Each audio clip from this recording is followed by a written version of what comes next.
एक छोटे से गांव में राधा नाम की एक गरीब लेकिन मेहनती लड़की रहती थी। उसके पास न तो अच्छा घर था और न ही ज्यादा साधन, लेकिन उसके दिल में सच्चाई और संतोष भरा हुआ था। हर दिन वह सुबह सुबह जंगल जाती और सूखी लकड़ियां इकट्ठा करके बाजार में बेचती, जिससे उसके घर का गुजारा मुश्किल से चलता था। एक दिन जब वह हमेशा की तरह जंगल में लकड़ियां चुन रही थी, तभी उसकी नजर एक पुराने सूखे पेड़ के नीचे पड़ी। वहां मिट्टी थोड़ी उखड़ी हुई थी। जिज्ञासा से उसने वहां खुदाई की तो उसे दो अजीब पक्षी मिले। एक चमचमाता हुआ चांदी का पक्षी जो बहुत सुंदर और कीमती लग रहा था, और दूसरा एक साधारण सा मिट्टी का बना पक्षी जो बिल्कुल आम और बेकार जैसा दिख रहा था। राधा हैरान रह गई। उसने दोनों पक्षियों को उठाया और सोचा कि घर ले जाकर देखेगी। तभी उसकी लालची पड़ोसन कमला वहां से गुजर रही थी। उसकी नजर तुरंत चांदी के पक्षी पर पड़ी। उसकी आंखों में लालच चमक उठा। वह झट से राधा के पास आई और बोली, ये चमकदार पक्षी मुझे दे दे, ये तेरे किसी काम का नहीं है। राधा कुछ समझ पाती उससे पहले ही कमला ने जबरदस्ती वह चांदी का पक्षी छीन लिया और हंसते हुए बोली, तू ये मिट्टी वाला रख ले, ये तेरे जैसे लोगों के लिए ही सही है। बेचारी राधा कुछ नहीं बोली। उसने चुपचाप मिट्टी का पक्षी उठाया और घर लौट आई। कमला खुशी खुशी उस चांदी के पक्षी को लेकर बाजार पहुंची। वह सोच रही थी कि आज उसे बहुत सारा पैसा मिलेगा। लेकिन जैसे ही वह उसे बेचने के लिए आगे बढ़ी, अचानक वह पक्षी जोर से हिलने लगा। अगले ही पल वह पक्षी जिंदा हो गया और तेज आवाज में चिल्लाने लगा। अचानक उसके अंदर से सैकड़ों काले कौवे निकल पड़े।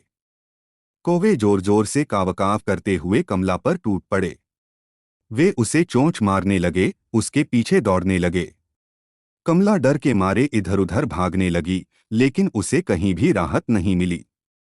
उसका लालच अब उसके लिए सजा बन चुका था। उधर राधा अपने छोटे से घर में उदास बैठी थी।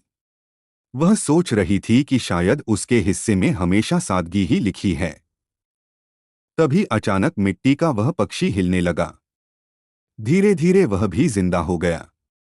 वह पक्षी प्यार से राधा के चारों ओर उड़ने लगा और उसे इशारा करने लगा कि वह उसके पीछे आए। राधा हैरान थी, लेकिन उसने हिम्मत की और उसके पीछे चल पड़ी।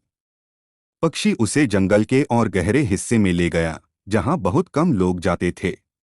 वहां एक पुरानी रहस्यमयी गुफा थी।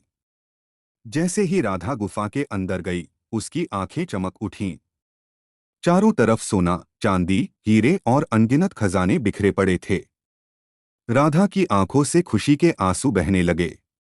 उसने हाथ जोड़कर भगवान का धन्यवाद किया। तभी वह मिट्टी का पक्षी चमकने लगा और एक दिव्य रूप में बदल गया। उसने मधुर आवाज में कहा, राधा, तूने लालच नहीं किया, इसलिए ये सब तुझे मिला है। ये खजाना तेरे लिए है, लेकिन इसका उपयोग अच्छे कामों में करना। राधा ने विनम्रता से सिर झुका दिया। कुछ दिनों बाद राधा ने अपने जीवन को सुधार लिया। उसने अपने लिए अच्छा घर बनाया और गांव के गरीब लोगों की भी मदद की। उधर कमला अपनी गलती से बहुत कुछ सीख चुकी थी। वह राधा के पास आई और माफी मांगने लगी। राधा ने उसे माफ कर दिया और कहा, लालच इंसान को नीचे गिरा देता है, लेकिन सच्चाई और मेहनत उसे ऊपर उठाती है।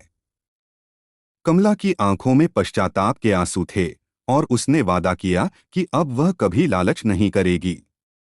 और इस तरह उस छोटे से गांव में एक नई सीख फैल गई। जो संतोष में रहता है, वही सच्चा सुख पाता है।